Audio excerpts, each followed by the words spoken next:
If you follow this path, this will be the key to your riches. 10 to 15 good uncorrelated return streams. I always have to think about what's the worst case scenario. Can I handle the worst case scenario, whatever that is? You can be a great investor, or you can be great at anything, and it'll only be one time that knocks you out. One time will kill you. It's often the case that I believe I can produce a significantly higher return, I have, than the cost that I pay for debt. So it's a logical thing to do it, and I still don't do it much. And there's one thing about debt for consumption and debt for investment.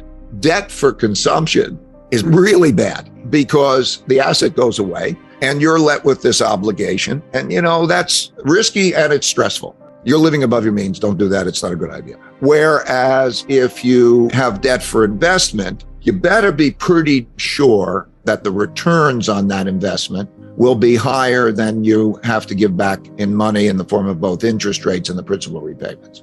The best investments are typically those things that you're closest to, and they fall into two types. Those that affect your living standards, like I think owning a house or an apartment or your residence affects your life a lot. And the cost of it is not the cost of it. In other words, you buy it at a certain price. It's not like the thing that goes away and you consume, so you'll sell it at a certain price. And probably you'll modify it over a period of time. You'll make things, and it produces kind of a forced savings that also brings you joy and brings you a better environment, generally speaking.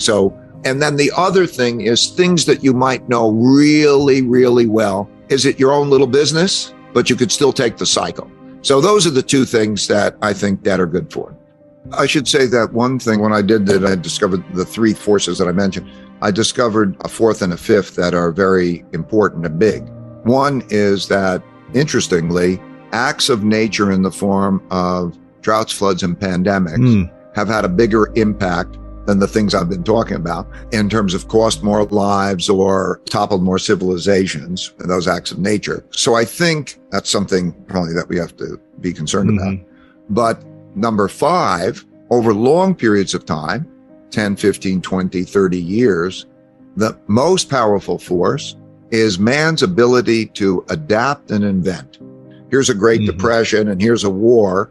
And as you see those things, they look like blips on the chart of life expectancy, per capita income, and so on. So there's a tremendous capacity for dealing with all the other stuff if man can adapt to it well. And inventiveness during this period of time should be kind of, I think, really great, because what we're using more and more is types of technology, artificial intelligence and so on. The ability to think and collect data and use the computer to help us with that is a very, very powerful force.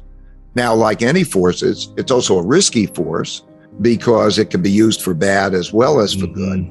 I think the world will evolve. We will have these cycles in the world. So that's what you see.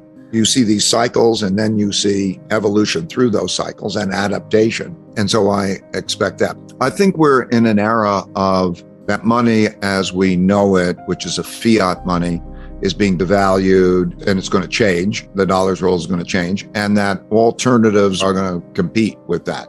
So like, I wouldn't want to own money when you own a dollar, let's say, is in the form of a debt instrument. So you're going to get paid back in that. And I think it'll have a negative real rate, no negative buying power, and so on in almost any currency. And they're all competing. So they're all devaluing, essentially.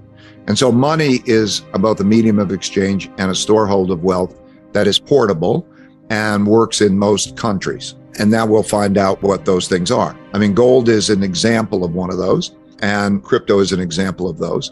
Maybe NFTs are, and who knows? I think we're in a kind of a who knows kind of phase. New things come along, and I think they'll compete. People will start to think about, how do I have a portfolio of those things that are widely accepted, that I can and that maintain buying power? There's challenges to that. Like when you have a lot of volatility in it, it means that, oh my God, my owning it is more risky than my not owning it.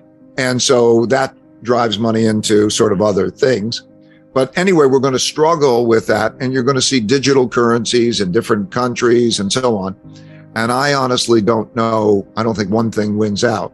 I do think that a lot of the crypto, like all markets, they go through phases. And there's kind of the bubble phase where it goes up a lot and everybody believes it and everybody's bought it. And then you have the adjustments and so on.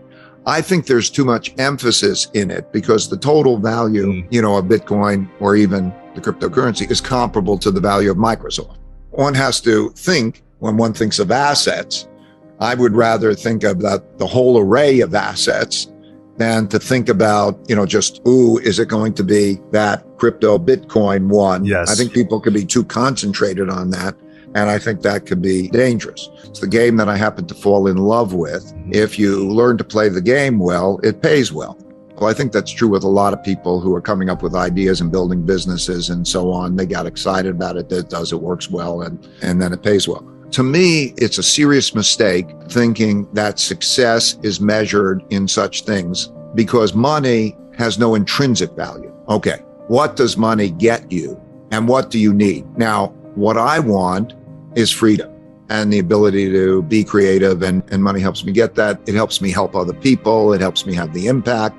I like those things about it.